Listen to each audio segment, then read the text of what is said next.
Right. All right. Welcome to another Shop Class Podcast episode.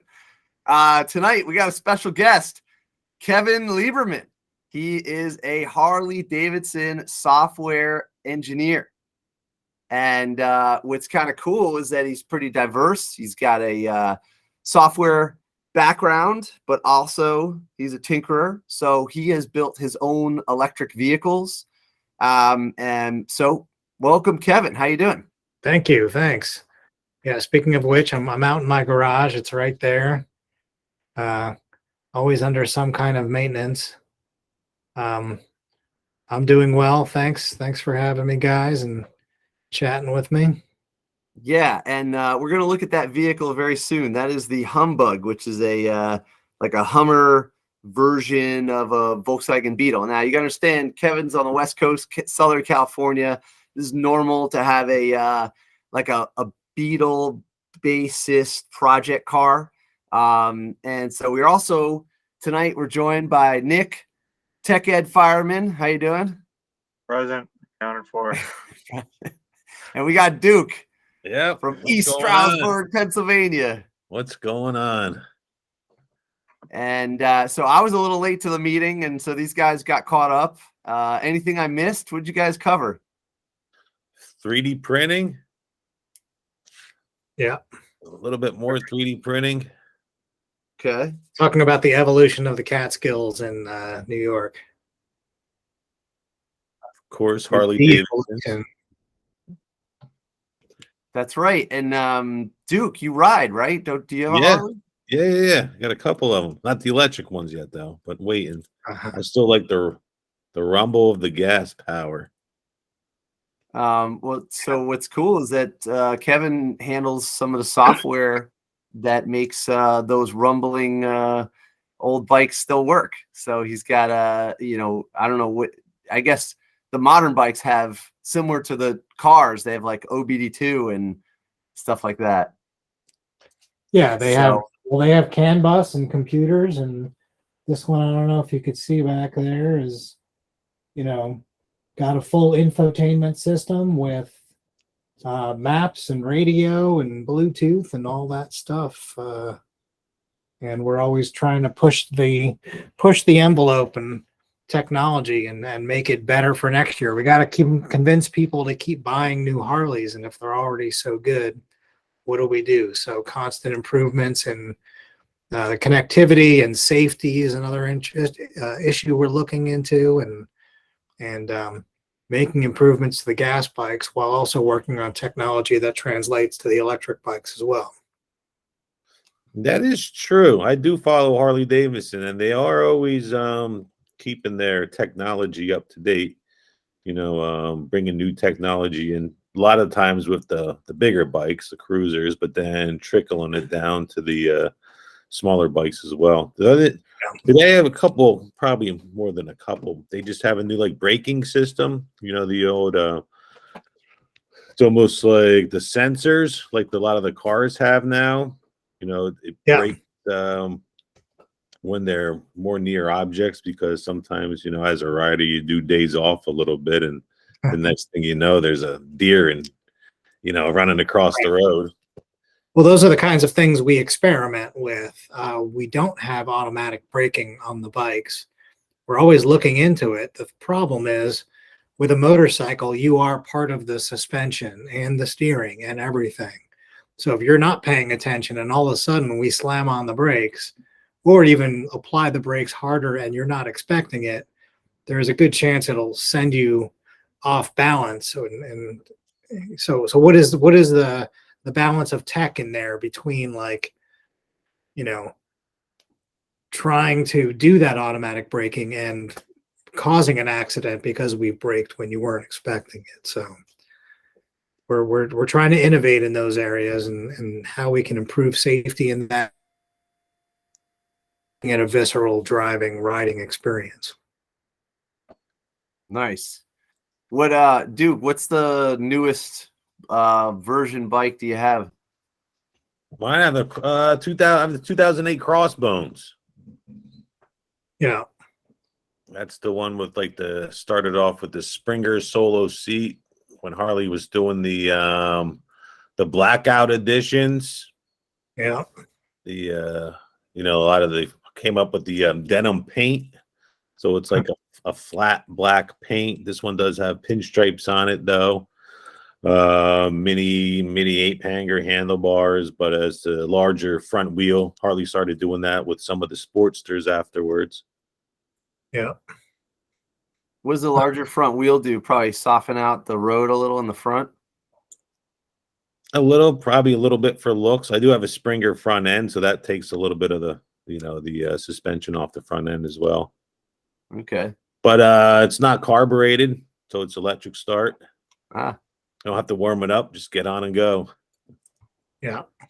nice. So one of the later fuel injected bikes. So they've been electric start for some time, but yeah, the addition of fuel injection, yeah, there's no choke, there's no anything. It just does the business. Huh. Okay. So getting right into it. Well, actually, maybe We we'll go can't on get into it yet, Ron. No, that's true. Let's go on the bikes a little more. Wow. Wow. Oh, I see. Right. Yeah, Still- yeah. The You first still question. haven't asked Right. them your first question. All right. So we'll ask the first question we ask every guest. Did Okay. you have shop class growing up? Yes, I did accidentally. Okay. Tell us the story. So, right. So I was in when I was in high school. I'm guessing it was probably 10th grade, and I was in an AP physics class and doing terrible at it. And I was going to go to college for something, but I wasn't very motivated at the time. I was more interested in girls and so forth than paying attention in physics class. And I was going to be failing this class. So instead I decided to drop out and take what I could instead, which was going to be wood shop. And I think I didn't tell my parents about it at the time, who were very gung-ho on, college prep and these things like that. So I guess I was probably in wood shop class for 2 or 3 weeks before my parents figured it out or whatever.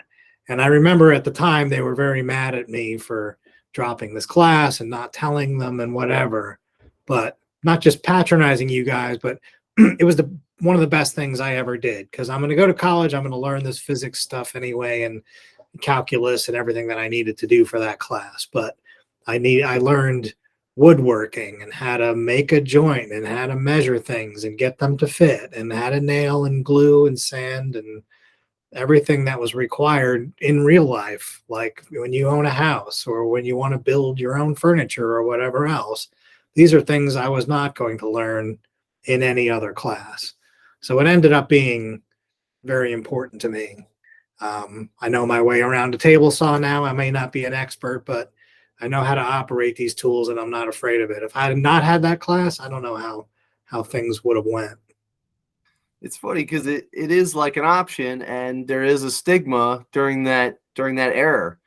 I mean, I didn't even have shop class growing up. That was not I didn't even know it was an option. Most of the schools got rid of it. Yeah. Well, see, I graduated high school in 1988. So it was a long time ago, but I think it was even being phased out then in where I grew up, which is Old Bridge, New Jersey. Oh yeah, well, Old Bridge is close to the racetrack. No, Englishtown or no? Englishtown, yeah. I lived close enough to hear the dragsters run. I probably could have heard the Grateful Dead play when they played there also in like 78. Wow.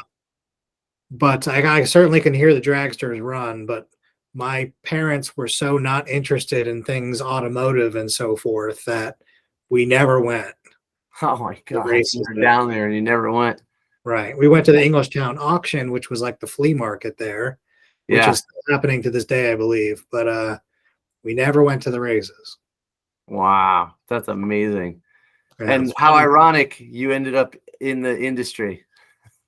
Yeah, totally. And totally into cars and working on cars and everything, and I remember when I got my first car, in high school. I guess I was 15 or maybe 16. My parents knew nothing about, or my dad knew nothing about how to work on the car, what to do with it. So I ended up teaching him because they weren't, I mean, they were into cars and driving them, but they weren't into mechanical things and how to fix cars. How did your parents do anything hands-on that was unrelated to cars? Yeah, my dad was a chemical engineer, and I remember him doing things around the house, but maybe not having a great aptitude for it. He was more in management, we'll say. So the management aspects of the engineering. So he wasn't that into it, but he was always encouraging for me, and and helpful, and supportive to some extent. So Yeah. growing up, I remember him like, Dad, I need to go to the junkyard and get another carburetor for my Volkswagen Beetle, and he would take me. So my mom too, and put up with it. So That's funny. Yeah, I can relate. Yeah, I was not born into the car family, but we did drive a lot. And then, yeah, had to learn on my own. Now, how did you learn about how to fix your car? Was it just trial and error, or did you have some friends into it? I had no friends into it really that I can think of. I really taught myself. I bought the How to Fix Your Volkswagen Beetle for the Complete Idiot book, which is probably in its 25th edition these days. I'm looking for it. I have it upstairs. Yeah, it's a good one. I still have a copy or two around here, and it was a very cartoony, hippie illustrated how to fix your car manual written in very simple language. So with lots of cool pictures. So very good book. And I learned from that and trial and error. I had very little help in that way, except my dad was always willing to hold the flashlight for me and help me get stuff done and put up with the broken pieces of car everywhere. Okay. So, all right. So you're doing your own car stuff against your parents' wishes, and then you went on to college for engineering. Yeah, I went to Stevens Institute of Technology for engineering. I graduated in '93 and got a degree in electrical engineering. Although I've always been doing computer programming, software, computer engineering stuff all the way through. Okay. So now, you're now working at Harley and you're into vehicles and whatnot, but that wasn't always the case, right? So you had a strange path through some telecom, right? Can you tell us a story? Yeah. So when I graduated college from New Jersey, my desire really was to get out of New Jersey as quickly as I could. So just like Bruce Springsteen says, you got to get out while you're young. Well, I had a motorcycle at the time and I wanted to go somewhere warm.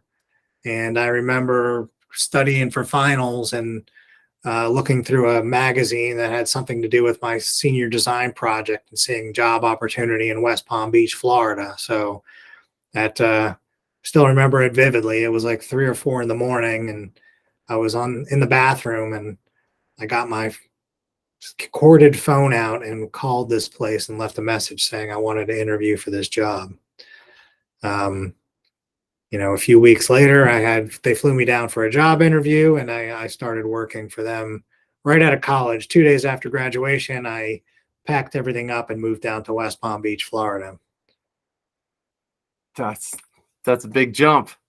Yeah.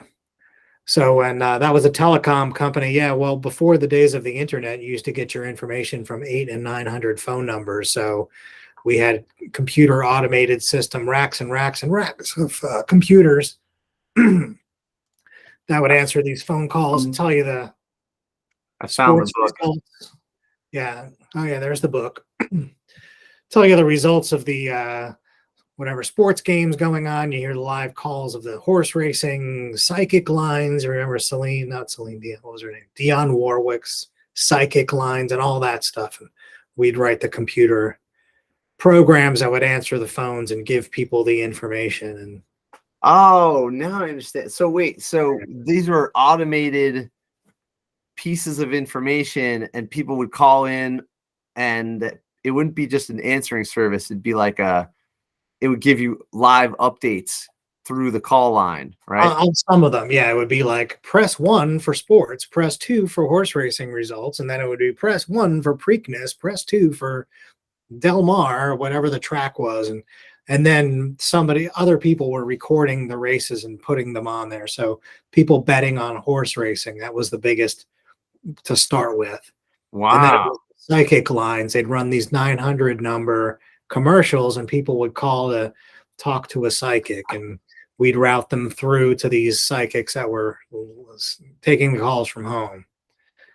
All kinds of weird stuff like that. So there was just racks of like 200 computers that were there taking these phone calls, and we worked in this bomb-proof bunker in the AT&T building in West Palm Beach that had to be hurricane and bomb and tornado proof, because that was the main lines coming in from overseas. Look, you got to see what I found. Yeah, right. There was definitely a seedy element to the 900 phone numbers. So, Oh my goodness. Okay, we won't go down any further here. this was in 1993 that I started there, and Wow. there until 99 when it Was was. there a Hulkamania line? Yeah, I'm sure there was all these things. I remember the Worcestershire sauce win something line we did. I mean, all of these things. And my boss was a real. Can I use bad language on this podcast? Yeah, it's all right. He was a real asshole. The number one asshole. His last name was Potenza, and to this day, I will not buy Potenza tires for any of my cars because he was such an asshole. So anyway, it became clear at some point that the internet was going to kill this business, and of course it did. And I got an opportunity to move out to California, which I did. Nice. Yeah. That's wild. And I've been here ever since. So still keeping with the theme of I want to live somewhere I can ride my motorcycle all year round. And I do. That's awesome. Okay. In between, I also worked for Volkswagen Group in their R&D department as well, doing, got out of all of that stuff and got into working on computers and vehicles at the same time. What's better than that? So mixing two of the things I really like together, computers and cars and motorcycles, and got a job doing that R&D for them. What was the computer systems when you got started? Was it OBD2, like OBD1, or? Back in, of course, early 90s, it was nothing. I mean, there were still carburetors, but all through. I mean, when I started with Volkswagen in probably 2013 or something like that, and everything was already CAN-based, multiple CAN lines in cars and OBD. So we did stuff there with navigation and advancements in navigation. Audi was one of the first ones to integrate Google Earth into cars. And we did all kinds of sort of research projects. Some I was curious about is some of these systems, like let's say before the CAN, well, I guess during the CAN bus, I don't know. Like let's say like an electronic ignition system. Is that software running on like an operating system? I'm just so curious because, like, for instance, and this is very layman's, and I think that's good because maybe I'm not the only one. But so, like, okay, I go and turn on this computer, but sometimes the computer doesn't work right. So how does it fire the the distributor every single time correctly when it's running the same type of program I'm running here where it might not even work, or like you're on your phone and the call drops? It just seems unreliable, but yet in a vehicle it's on point. Is that something completely different? How does that compare? Well, it's different in that these computers they're so focused on the one specific task, right? It's not trying to check your email and browse the internet while it does this other stuff. As soon as you turn it on, it's ready to do its job, and it has one job to do, basically. Like the engine management computer in modern cars. They do fuel injection and spark control and variable valve timing and all this, but they will have programs to run, and usually those things are running one program. They do one thing, and they've got some redundancies and fallbacks if they do fail, but they're tested and hardened to the point that they generally work all the time. But they're not only new apps that are going to crash this and that, and updating and upgrading that's going to break something else. No, it's like very solid and repeatable. Okay. Is it a different style of computer, or is it literally like an operating system on something? Usually on things like the engine management computer, there is no operating system. It's running bare metal, I guess they would call it, which is just, it runs a specific program when it turns on and runs just that. Okay. Some of the other computers in the cars that are more complicated, like especially the infotainment computers and the body control computers, they do more than one thing. Like the body control computer will detect if you've unlocked the car and if your keys are close and unlock the doors and all that other stuff. And they may be running multiple programs, but most of the simpler computers do one thing. Is it kind of like an Arduino doing a blinking program? Like you said, yes? Yeah, more along those lines than your laptop running 100 programs at the same time. Okay. All right. Just curious, because they like, I got a 96 Ford Ranger, and it sat for 2 months this summer. The battery's dead. I jumped the battery, hit it, and it starts right up. It's like, how this piece of plastic computer that runs my engine management's been sitting in the rain, in the heat and humidity for 2 months, and yet it just works and it's totally reliable. Like, how does that even happen? Yeah. Just the KISS principle, right? Keep it simple, stupid. So okay. computers are kept so simple that that's all they do. So they are susceptible to things like, low voltages and so forth, but they're conditioned and beat up in various conditions and deserts and heat and in the cold and everything to make sure they'll put up with that. So, and is it like the same chips that go in like your computer, or they're like maybe specifically designed? Yeah, they'd be designed with more of a heat range and cold range than, say, your computer would be. Like if you had your Mac and you turned it on in 0 degrees in the Arctic, it may work, but not guaranteed to. Right. These chips have to deal with the heat of the hottest day in Arizona and the coldest days in Norway. So they're usually a broader spec, not as broad as like military spec when it has to work everywhere all the time in any altitudes and so forth. Narrower than that, but automotive spec is usually higher grade stuff. That's pretty cool. All right. So going from the software industry, you joined the Volkswagen Group. Was that the first automotive? Yeah, it really was. I was working for a company before that. I was working for Yahoo,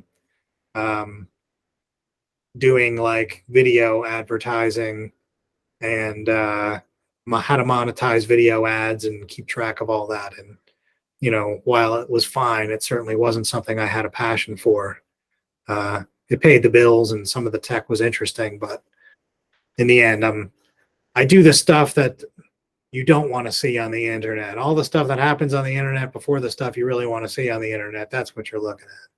The ads before the actual content. I see. Nothing I had a passion for. Yeah. So, okay, Volkswagen Group. And then now how did you end up at Harley? Yeah, just, things were getting a little stale at Volkswagen. And at some point I saw the advertising at Livewire Labs right there in Mountain View, California. New division, new facility opening up just in Silicon Valley to have Harley's reach into the talent pools of Silicon Valley, and seemed very interesting. And they needed somebody in the infotainment area, and I had some experience with that from Volkswagen, and applied and got the job. Nice.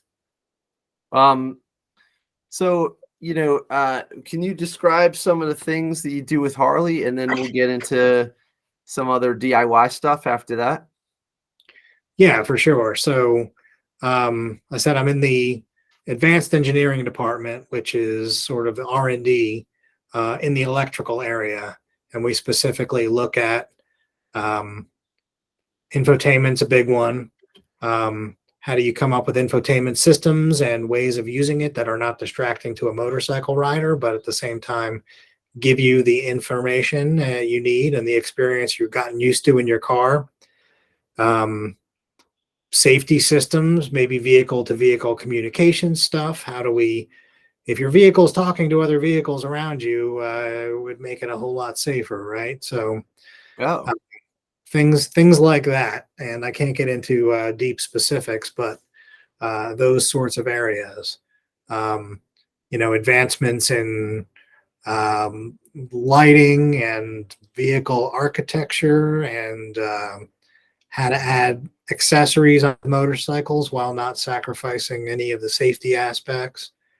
I'll just jump in for a second. I rode, but not that much. But I have an old Honda, but I had a Suzuki V-Strom, and that thing was dialed in. It was really nice. Probably digital, but analog wands for the speedo and stuff like that. But it didn't have ABS because that was an option. Mm-hmm. And I think that I made a big mistake because I crashed because I grabbed too much front brake. Yeah. And but I think people, maybe, I don't know, including me, probably took for granted that modern day bikes, you don't have to suffer. You could have ABS, you could have a really good safety system in place. And so is that some of the stuff you're talking about? Right. That's some of the stuff when we're looking into even further advances on that. So most of our bikes, if not all of them now, have ABS, which was a big deal on motorcycles. How do you fit that giant ABS pump? You've seen how big it is on a car into a motorcycle, and the sensors and all that go along with it. So also, especially in a turn on a motorcycle, you can't just slam on the brakes if you're having a skid event, or what do you do? So there was a lot of vehicle dynamics research and so forth that needed to be done to get that going. But that's almost on all of our bikes these days. There's also versions of traction control. If you start to lose traction in the rear wheel, accelerating or whatever, how do you recover on that? Dialing engine power back to stop a skid. Other dynamic, and all of that comes into, like, yes, when you're in a corner, then how does all of this work too? So,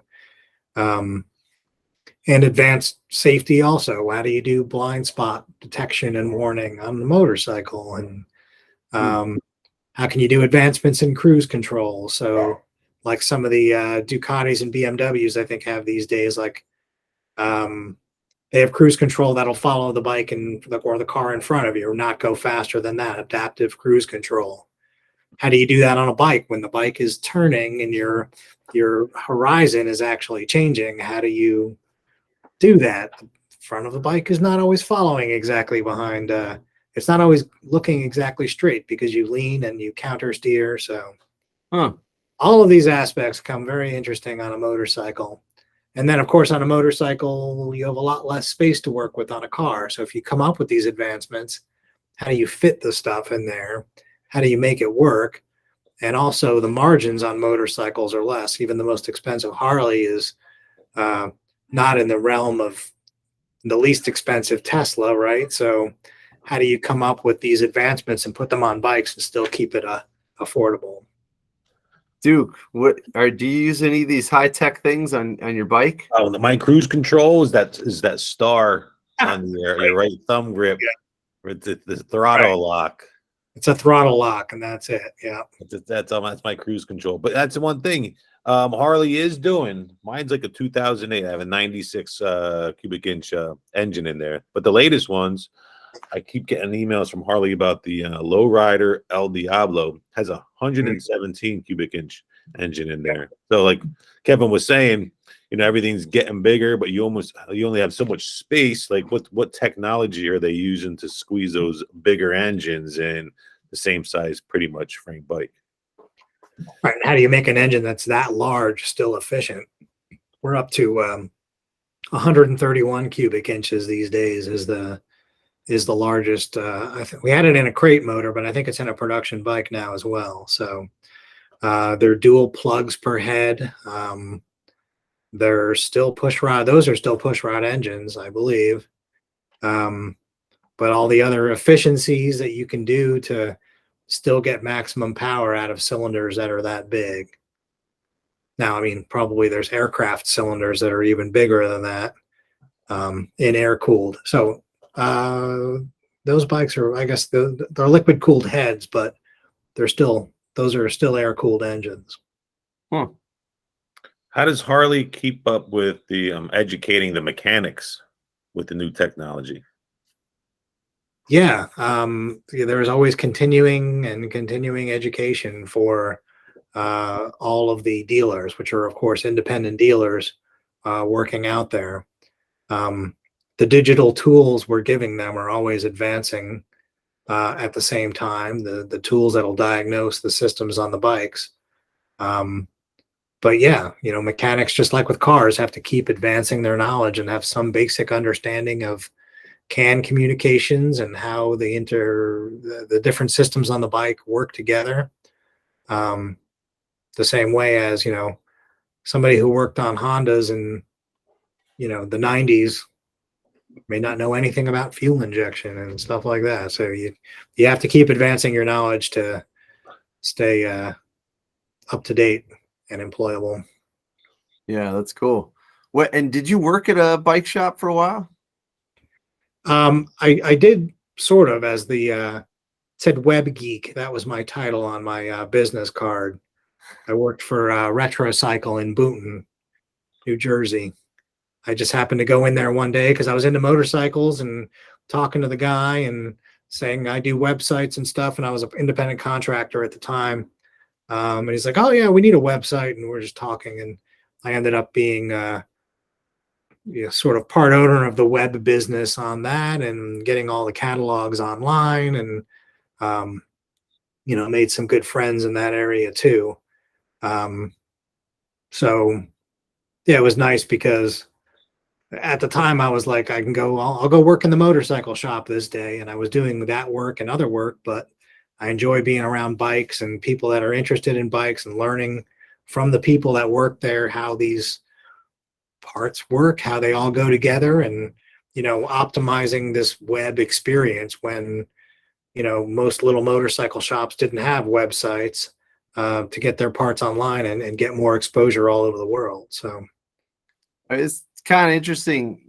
I had a similar thing. I used to put together these little really basic websites, and I traded a website so that this railing shop would teach me how to weld. Nice. And then the guy, he didn't even want the website, but because I offered it, he was like, "All right, fine, I'll teach you how to weld." But it was good to have that little side business. I was terrible at it, but I'm sure you were probably better. Yeah. Yeah. That's the website technology and computer software development technology is always changing at such a pace that, like, what was state of the art 5 years ago is shit today. So yeah, it's hard to stay ahead of that stuff, and I've been lagging a bit. Depends on what you need to do. So, but now it's kind of funny that you work at Harley, and so like that you started like that. So did the guys back at the shop, are they still around, and do they know that you ended up as you're doing basically web tech in a way for the bikes now? Yeah. Well, and you know, mostly the stuff I do is in more embedded stuff, and I do very little like cloud and internet. But yeah, we're still in touch, and I still help them out once in a while with their shop, with their web presence. I mean, it was something like, you know, this guy's from New Jersey, so he's like, "There's this friggin' dingleberry that's on the screen, and I can't get rid of it in my website. Cannot figure it out. My web guy can't figure it out. What can you do?" So I went and jumped in and found that errant dingleberry and eradicated it. So, so I still stay in touch with them and try to help them out, but you can see I'm always juggling way too many things over here. So Yeah. but Well, you know, it helps to be scrappy and pick up these technologies when you can, and you network with people you don't, you know, all mhm. over the place, and just expand what you know and who you know. And you know, I'm always putting people together too to say, oh, this guy does this, you do something similar, or you have a sailboat, oh, you need to sail. Okay, put these guys together and, you know, introduce people to each other too. That's good. And that's kind of a good segue that you are kind of a tinkerer. And so Mm-hmm. why don't you introduce us to your humbug? Did you yeah, that would be really cool. Just so Okay. people, I'll prep you up a little bit, so people who are watching, you know, Southern California's got a lot of V dubs, and this one is like a Hummer version of it, but it's electric, and it doesn't have to be, but it just happens to be that he's into it. So yeah, give us an intro. Well, let me see first. Is my audio coming through this camera, or did I get really quiet? Not through the camera. We can hear you kind of as if the Okay. background. All right. Oh, Just now it's better. as I carry this camera around, now the audio is going into my computer. Okay. So that's fine. So yes, it's you know, sort of in the spirit of dune buggies and so forth. It's a Volkswagen Beetle frame from 1974 and a fiberglass body on this car that was made, I think, in the 90s or 2000s. This company called Wombat made these fiberglass bodies. It was called Humbug until GM sued them and made them change the name, and now it's called a Wombat. Okay. They were meant to be they're full size Beetle frames, as opposed to most dune buggies, which are chopped down Beetle frames. It's the full length, and basically you take the body of the Beetle off, and you put this fiberglass body on top of it. Oh yeah, there's a few more in there. I wish I had got the doors option, but no, this one did not come with a door. This one looks just like yours. Yeah. Well, there's probably the same factory primer on there, and but those are nice wheels. I like that. Yeah. Now, what about they didn't sell you the frame, right? You had to put this on the frame. Am I right? Right. You have to find a junkyard frame for a Beetle, which, you know, they used to be pretty easy to come by. And in the case of the guy I bought this from, he took the Beetle frame up to Washington and had the company that made this kit mate everything together the right way. They knew what to cut off and what to leave and how to get the wiring all set, and they mated it all together. But you could do it yourself. They would ship you in a crate this big fiberglass body, and you would mate it to the frame yourself. That's cool. All right. So, I mean, the limitation is, and with all of these kit cars, you know, now scrap Volkswagen Beetles are not so not as prevalent anymore. You know, they used to be like, you know, used Kleenex in junkyards all the time, but they're much rarer to come by. So a lot of companies will make their own frames for some of these kit car type things now. So, but this one was meant to be originally the gas engine. You would leave the normal gas engine in here, and that's around the back. And the fuel tank would be in front, but instead you could see, I've got. Want to take us around the back, even if we can't hear you for a sec? Sure. Well, I'll go there with my computer carefully. So my table here is my next battery pack that will be going in the Humbug of 150 volts or so. So I'm trying carefully not to zap myself while walking around here. So, well, Well, to start in the front first, you see what this thing looks like, and Ron showed it on the web there. I get comments on this car everywhere I go. Nobody's ever seen one, of course, or ever heard of it before in most cases. And yeah, the people that have heard of it are like, oh my God, there's one of those things. And they've great to see it. And this one was converted to electric. So I have 8 e-Golf battery modules up front for a total of about 134 volts. And they're all hooked together in series. Each module is like 16.8 volts times 8 of those gives you all the power here. Hold on while I come around. There's the charger in here, which charges the battery off of a standard EV charging plug, which is down here. Can you see that in the video at all? I can't quite see. It's a little hard to see, but I can see the J1772. It's like a standard plug-in. Right, the regular EV plug, so I can go and charge this thing anywhere. And the other electronics that are in here is the battery management system, which monitors all the batteries to see when they're high and see when they're low, all the voltages of individual batteries, as well as the temperatures, and we'll regulate that voltage. Yeah, those are following along all the EV stuff we've been covering. It's that you need to balance the batteries, otherwise you could get in some danger. Right. The more balanced they are, the more range you'll get out of them as well. So you can see this sort of chart up here is all of the individual battery cells, and the one that's red on top is the highest, and the one that's blue on top is the lowest. And the point is, if they're all balanced, they all hit the high point at the same time, and then the charger shuts off.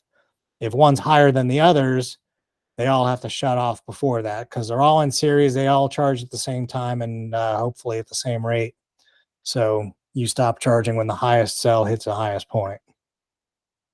So, and the BMS is in charge of monitoring all that, as well as on the charging side, as well as on the discharging side, telling me when I'm running out of range. When the lowest battery gets to like 3.2 volts, then I know it's time to stop driving. And that monitor, I'm sure you're going to get into it, but it'd be good to explain how you're basically broadcasting the info from the battery management system onto a screen.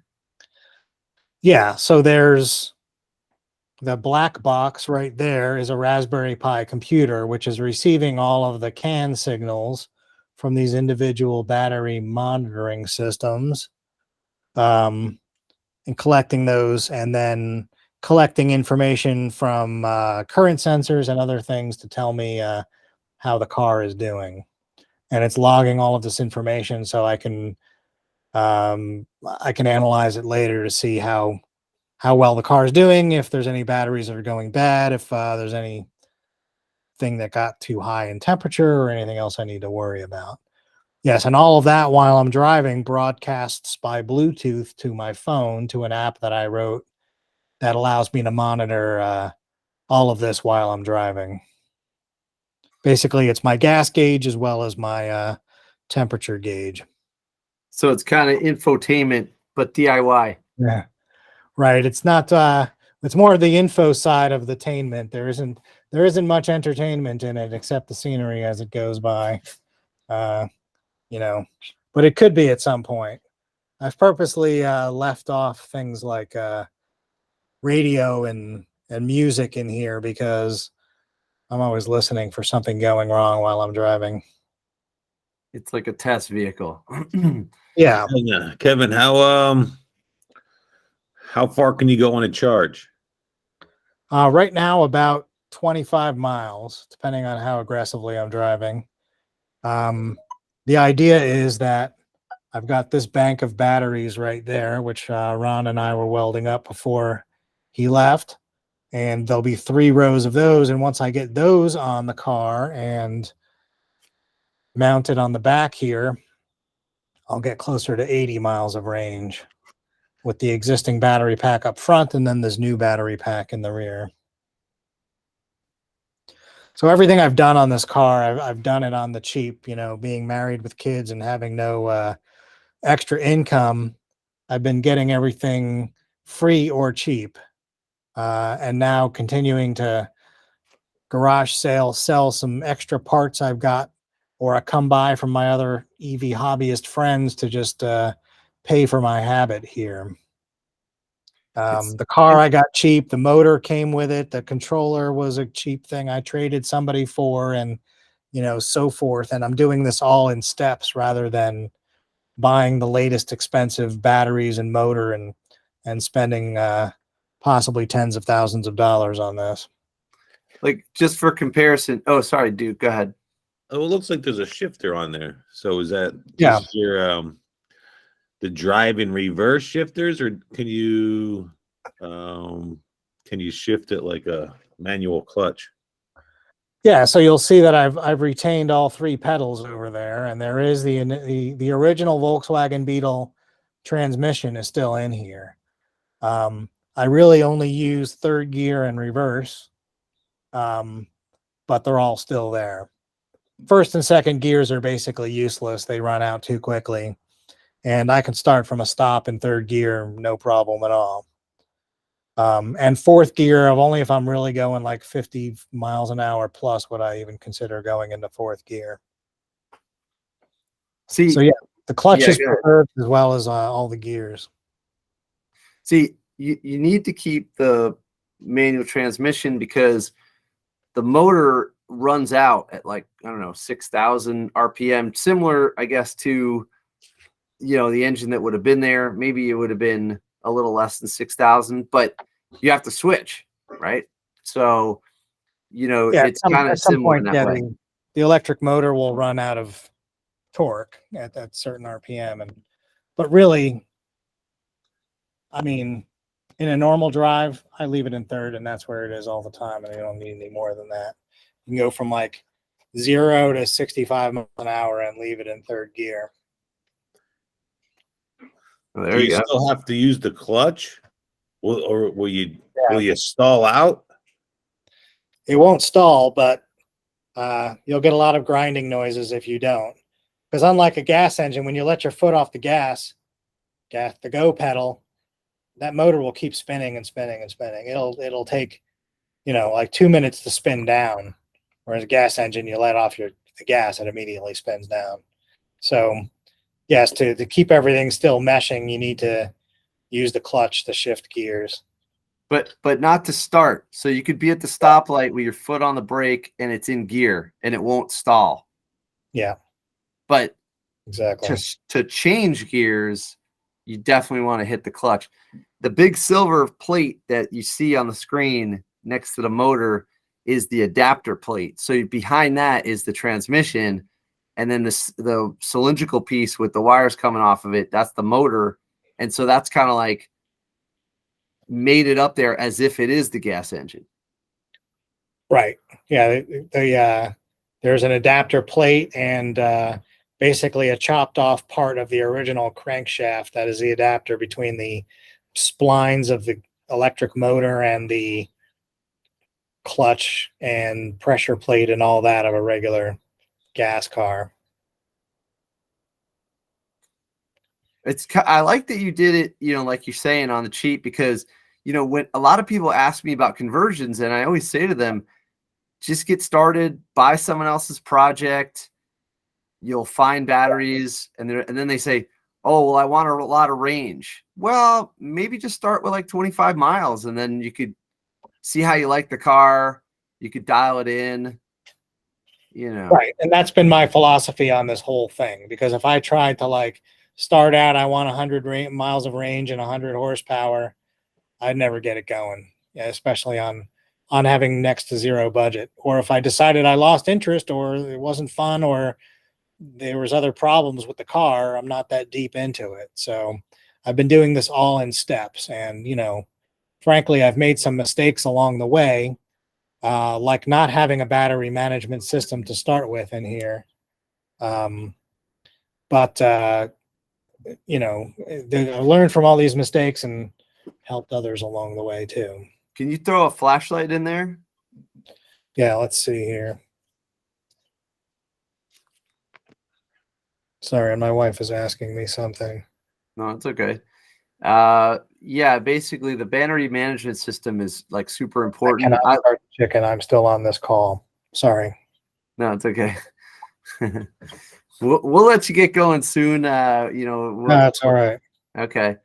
Yeah, so the battery management system that he's talking about, oh, there we go, is super important. And so some of the things, let's see. So you have a radiator right there, and then that's that for cooling the controller? Yeah, that's only for cooling the controller, and it's like a PC CPU cooling fan. Now I realized I need to get something a little bit larger and something with a fan, but that's a good start. Oh, so that wasn't enough. Right. And now by monitoring everything and checking on what it's doing, I am realizing that it's not enough cooling and I need something better. I also need to change the plain water out of the system to probably like glycol or something with more, a little bit more heat absorption. Oh, wow. What, how did you figure that out? Was the controller getting close to overheating? What was the temperature that you kind of said, all right, you know what, I got to change something?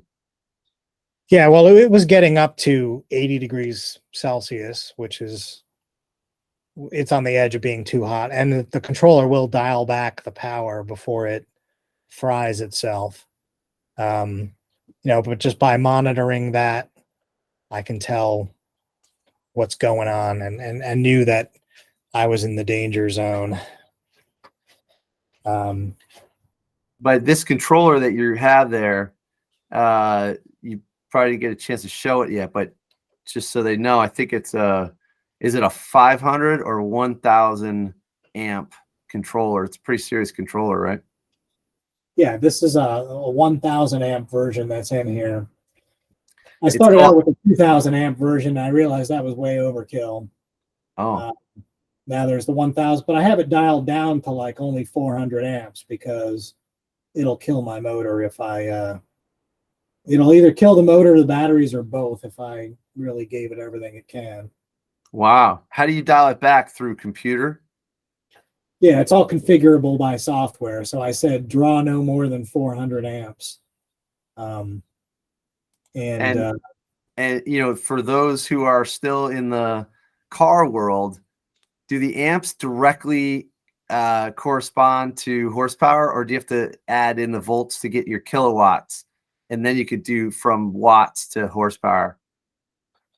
Yeah, it's P equals IV. Your power in watts is your current times your voltage. So okay, voltage 130 volts times 400 amps gives me how many kilowatts, and then you transfer that to how much horsepower it's pulling out.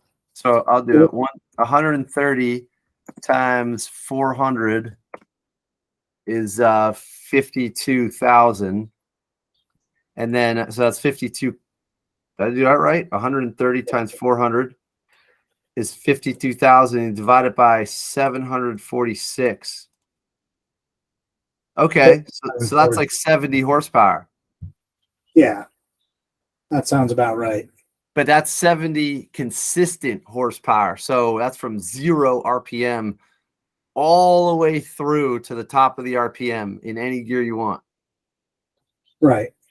Exactly. It's immediate torque from 0. I have all of that torque, whatever that translates to as well, all available to me. So it feels like plenty. So the stock Volkswagen motor in this was, 50 or 60 horsepower probably, on its best day. So this is more than that, and it certainly feels snappy enough. It'll go 65, 70 miles an hour before it starts feeling unsafe. It probably has more, and it gets up and goes just fine. It goes up hills, no problem. And I just did the math on the 1000 watt. If you're able to deliver that and the motor could take it, you'd have 175, about 174 horsepower, but that would be at 130 volts and then 1000 amps. And I'm laughing because this motor would melt way before that that happened. So yeah, not What is handle. what's the rating on that motor?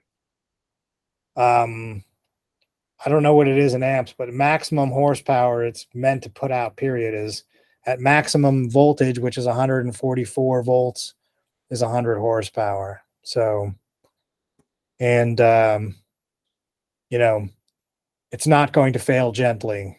It's not going to give me any warning before it nuclear meltdown on me. So, you know, I always keep a spare around, you know, just in case, but rather not have to swap it in on the side of the road. That's an advanced DC motor from East Syracuse, New York, right? I think so. Yeah, I think that was the company on that. Yeah, there it is. So it's all been my, you know, this is all my science experiment, and I tell my wife, well, it keeps me out of the bars, and at least you know where I am when you're looking for me. But it certainly does. It takes a lot of time, but it's also helped me. I mean, I think that's how I got my job at Volkswagen, or well, not at Volkswagen, but at Harley. Knowing this stuff and showing that I'm passionate about it, as well as I know a lot about it, certainly helped. That's pretty cool. Kevin, do you have any 3D printed parts on that machine? Yeah, definitely do. So, here, I'll show you my, trying to navigate here carefully without dropping my laptop. And there's, well, can you see my, my mirror mount right there? Oh, So yeah. Yep. since the windshield on this car folds forward, I didn't want to mount the rear view mirror to the windshield, because if I ever did want to fold the windshield forward, the mirror is now sticking straight up in the air. So rather than do that, I mounted it to the roll bar, and I 3D printed this little mount right here to attach it to. So there's the standard like slide in rear view mirror mount on there, mounted to this 3D printed bracket, and 3 or 4 iterations of that to get it right. Here's another one. I bought these side mirrors that are from a Jeep and meant to go to a larger roll bar. Of course, this roll bar was so small that nobody makes one that fits there, but I 3D printed some shims that go in there and fit in perfectly and do the job. And last but not least, this is my favorite part, actually, is this. This is this nylon material I was telling you about before the show. But this one 3D printer I have access to at work makes this very nice UV resistant, temperature resistant, weather resistant nylon material. And we printed this little cover here that fits over my charging port. Oh, nice. Holds on there. So stops bugs from getting stuck in my charging port when I'm going down the road. And that charging port was taken out of a Volkswagen e-Golf that was either crashed or crushed. So it's a lot of salvage parts and DIY parts and trial and error. Yep. Did you have one more 3D printed part? What about the battery BMS cases? Yeah, they are. Ironically, I did not print these, but they are 3D printed from the manufacturer. These are from Ziva BMS, Ziva Zero Energy Vehicle Association. No, Zero Vehicle Emission Vehicles of Australia. They're an Australian company that have now gone open source. They decided they didn't want to keep making these things. They've open sourced everything, the plans for the BMS, the pick and place for the machines that would make the circuit boards, the CAD file for the case, everything. Really? Yeah, that's the company. Wait, that's important to know, because I was going to do a follow-up question about what you recommend for like a DIY shop class BMS, but we'll get to that. We might as well go there now. Is this a good idea for, let's say, a shop class? Well, potentially. The problem is that you can't buy these anymore. and they've stopped making them. You can still find them. I stockpiled some before they went out, but at the same time, I've blown a few up over the last couple of years, so I need those back stores. But yes, the designs are out there on a plus side, but the chips that are in these things are not available anymore, or they're like back ordered for a year. So I've considered making some more of these boards with a friend of mine who knows more of what he's doing. But we can't get these chips. Like, one theory is that somebody's knocked them off in China, so the company has stopped making them because they can't compete with these knockoffs. And I could probably find them somewhere else. So it would be a decent BMS because you address it over CAN. It's programmed over CAN, and very adjustable. On the other hand, there's others out there like Orion makes a BMS, and there's a couple of others. And there's some open source BMSs out there that may be better as a choice. Yeah, that's pretty cool. Say hi to the people at home. Okay. What happened? One of the kids came in? Yeah, Victor and they all got back from karate. Oh, nice. Yeah. All right. Well, we can sort of come close to wrapping up. I was going to ask you, what's your all in? Someone might ask you, like, what's your all in on your humbug, even though a lot of it is elbow grease and DIY? What would be the ballpark? It's for me, it should be less than $5,000. Wow. Including the vehicle? Yeah, I bought the vehicle from a friend of mine for $1,000. It came with the motor and the adapter plate. I'm like, he probably spent more than $1,000 on the wheels and tires. But at this point, he wanted out of this project and he wanted it out of his garage. So I've spent money on the charger, wiring, bus bars, things like the seats. Bought those new and other things like that, but I know I haven't really spent that much money on it. That's great. I mean, 5,000 Yeah. and you get yourself an electric vehicle that you can tinker with. That's awesome. Yeah. Well, it's because I was able to get the batteries cheap or free. I've just been resourceful in where I'm getting the stuff from. So it's not the latest technology. It's the DC motor controller that I put in here is a very good one, but it's also not the latest technology anymore. So there's a lot of them available surplus. So, there's also a lot of people that are selling out their projects that they've either lost interest in, realized they were in over their heads, or, they're just done with. And you can get these used parts very cheap.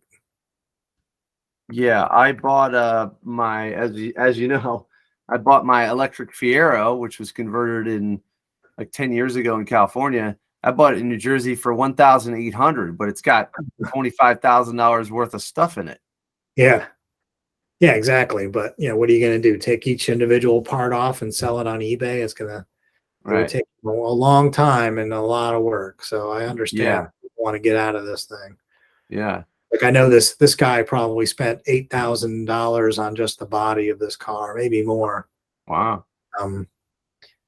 But you also got to know when to cash out. Like, I've done that with projects before too. In 3D printers, I'm like, I'm sick of this thing. Take it away. Give me $100 and get out of here. So yeah. So in wrapping up, like, what recommendations would you give the shop class teachers? What do you wish you were learning? Even in modern day times, or maybe back then, like, what would help you? Maybe you could share some wisdom and some recommendations.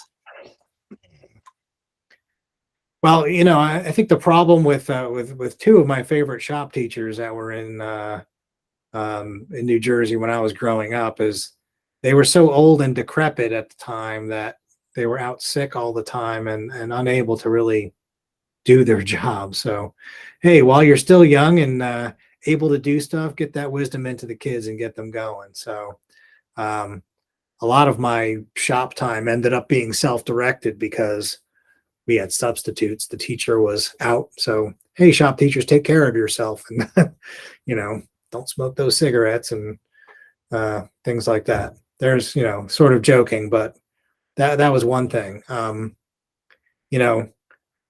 don't know what you do to, if somebody's interested, a kid's interested in this stuff and really wants to learn it, I think maybe focus on what they really want to know and build on that. And that's what I do with my son. I mean, I'm no expert, but like I can teach him what he wants to know, and what he doesn't want to know is a whole lot harder to drill into his head. So maybe latch on to what they're passionate about and build on that. Yeah, like let the kids choose some self-directed projects if possible. It's rather than a preset condition curriculum. Yeah, I've seen if you could be flexible. Yeah, it's true. It helps out. Yeah, I think so. And there's a lot of companies, you guys probably know this, but there's a lot of companies that want to like do stuff for kids, whether it's, Google and all of the tech companies, and they have surplus stuff and whatever. So, feel free to reach out to these companies and ask for stuff when you need it, because a lot of them are willing to help. So, yeah, there is, there's grants and there's all kinds of participation. We got a regular shop teacher on here that does, he does houses. They build the houses from scratch, and a lot of the companies like Sashco and I guess tailored wood or engineered wood, the T-stud and whatnot. Yeah, they're all getting into it. It's pretty cool. Sometimes you get some merch. yeah, right. So. Don't be afraid to ask. I mean, hell, sometimes they got the stuff that they just want to get rid of. So, I worked on the other side of this too. So, my drill press is here to remind me of, I worked for a company that was selling surplus stuff from public schools on eBay when they would they got rid of their shop programs or downsized them, or maybe they upgraded.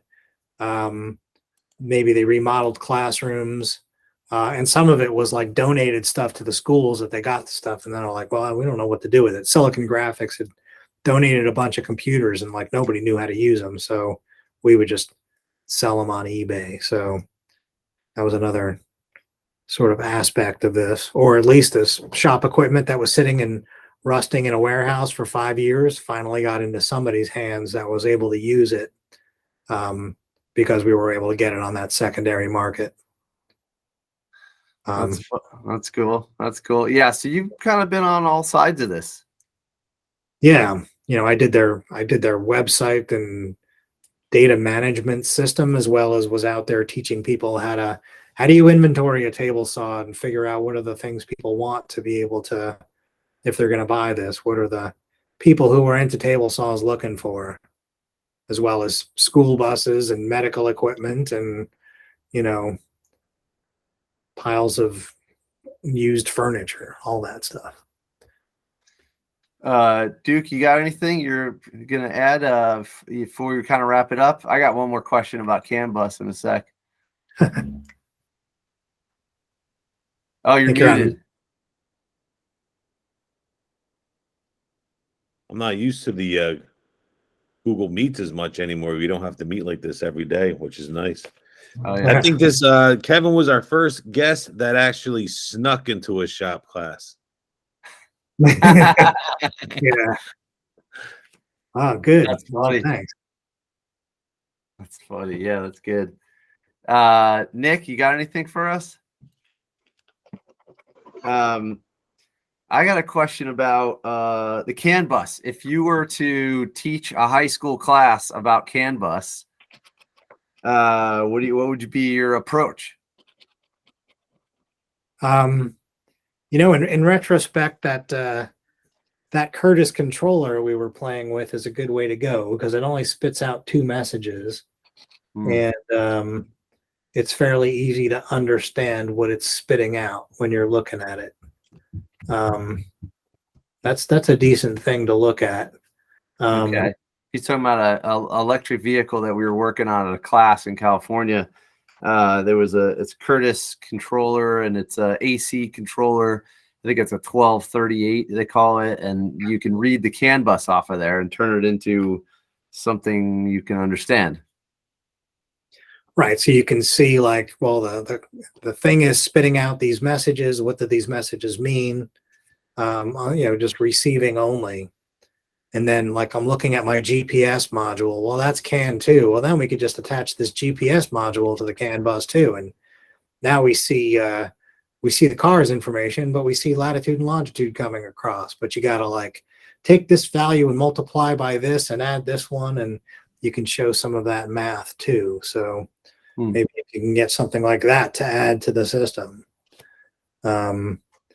The GPS module is also putting out messages of like, yes, you can rely on my information, or no, I haven't got a good lock yet, so ignore this information for now. And then maybe the concept of these DBC files, which are the databases of the CAN information you get that describe what the signals mean. So they're in a text format that's a little bit difficult to read, but you can see it. And then there's tools out there that take these and use that to spit out the information on the CAN bus in such a way that is human readable. These tools will use that database file to say, oh, it's bits 7 through 14 of this message, and they'll add the offset and the multiplier and everything that you need to make sense of this data too. So maybe, build on the layers of that to get to a point of like, this is how this stuff makes sense. What about the what program would you run to read that? Would you have to use a Python program, or is there some other way to? What would be the entry point? No, there's some CAN visualization programs out there. I'll have to find some for you, but there's some open source CAN tools. There's also open source CAN tools out there that'll sniff the bus and try to make sense of what it is. Like, we're looking for the turn signal. We're looking at the entire CAN bus. We don't know where turn signal is, but flash the turn signal 3 times. You do that. I'm like, the program figures out, oh, this thing changed 3 times. This could be turn signal. Now hold the turn signal on. Sort of like hacking tools, but discovery tools. When you don't have that magical DBC file to go figure out what all of this means. Gotcha. So I'll try to find those and send them to you. Yeah, that'd be great. Yeah, I definitely want to do CAN bus this year with some BMS projects, because it's just kind of overlooked. A lot of people just overlook the BMS, including me, for a while, until you realize, wow, yeah, if you don't got your batteries balanced, you're not getting your best performance, and you can also damage them. So, yeah. Well, so I drove this humbug before I knew about BMS. I made the mistake of like, turn the charger on until it clicks off, and then everything thinks it's full. And I ended up overcharging some cells and undercharging others. And then going for a ride, I'm looking at my overall voltage, but not the voltage of individual batteries or individual modules. So I would drive it until one of them went to 0. And you get lithium batteries, they go to 0, or even worse, they'll start to go negative. They're ruined permanently, and the whole car will shut down. So before I had this, I ran into that problem. So I can absolutely tell you the importance of DMS. It also lets you know if your battery pack is sick before you are stuck and stranded on the side of the road. Yeah, that happened to me. Yeah. The Oiveo. Just lied, but there was sickness somewhere. It was a vehicle out in California. I didn't check the voltage, and I was probably out of balance, and I went up a hill, and then I must have killed one of the modules pretty fast because I had no voltage and then I got stuck. That was fun. Well, so yeah, those are lessons learned the hard way that are really stick with you. So yeah, maybe that's a good lesson too. You got anybody you're teaching anything, you got to let them fail once in a while, because learning and failing really drives the point home of what can go wrong. exactly. All right. Well, this is pretty good. Yeah, I don't want to take up too much more of your time. Thanks for joining us. Thank you. Yep, I'm being beckoned inside. So Okay. thank you. This has been fun for me too, and I feel like I've dominated the whole conversation here. But Oh no, that was the point. You're the guest. yeah, all right. Yeah, Good. no, it's good. You know, you do have a YouTube channel that we'll put up here. People can follow along a little bit of your build. Sometimes you give updates, right? Yep, I once in a while do updates of on the car and things that I've done. I just put one up recently where we were battling with a problem of some kind of terrible grinding noise coming in the back of the car. So I mounted a GoPro looking at the motor to see if it was pitching or what was happening when this terrible whining noise was happening. So you'll see a split screen video of the motor and it bouncing around while I'm driving, and then me annotating what's going on. So that's on my YouTube channel. Yeah, got it. Not totally riveting stuff, but the kind of creative lengths you need to go to sometimes to go and solve these problems. Yeah, but it's pretty good because if someone was kind of, looking to learn more about your build or kind of see your diagnostic skills or something, so that's pretty good. Yeah, it was useful. So, and I hope it helps somebody else out there. So Nice. Kevin, All right. Instagram or Twitter account?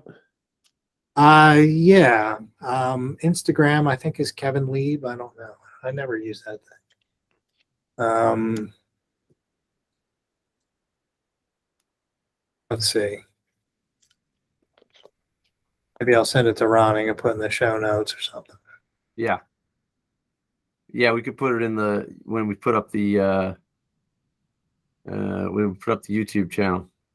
Yeah. What is my name? I don't even know. Yeah, Kevin Lieb. And Twitter I don't really use. So, but my Facebook should be accessible, and YouTube definitely. There's a good shot of the humbug right there under sunlight. There's your charger. It's pretty cool. It's a good setup. It's straightforward. How many kilowatt is that again? It's only 8 kilowatts of batteries. Oh my God, it's like nothing. Yeah, so well, that's great because it's like nothing. So low risk. You don't have to worry too much, and you're playing around with it anyway. Right. Well, and I've replaced these battery modules on the side of the road, and telling my story of like breaking down here. I go home and get another module that's fully charged, and 6 or 8 bolts, and I get it out and drop a new one in. So it's happened. But yeah, every time I look at these videos, I realize how I need to neaten up my wiring. I see this spaghetti mess that exists everywhere. Well, it's kind of like, maybe just bundle it and throw a label on it because it's kind of an education vehicle. Yeah. Well, the thing is, more you bundle and put away and wrap up your wires, and you can't see what's going on, and makes it harder to fix when you do have a problem. So. Oh, I would say leave them out, but throw them on terminal blocks and zip them together and stuff. Yeah. The mastermind. When I look at these videos, that's what it reminds me. So. Yeah. The mastermind for that is Mark Brems. Yeah. Right. So that's why I was embarrassed to show this car to Michael when I first got to California, or first got to San Diego, because I'm like, it's such a spaghetti mess compared to what those guys do at EV West. But he's like, yeah, all our stuff looks like this under the covers too. So we put a nice box around it and plastic covers and so forth. But, you're going to have a spaghetti mess. So. Yeah. I mean, it is what it is. You got to get these wires somewhere. They got to go. So pretty cool. All right. Well, this is awesome. Kev, thanks for doing this, and Thank you. I'm glad we continue the Shop Class podcast with the regulars, and we're learning about electric vehicles. Cool. Another one in the books. All right.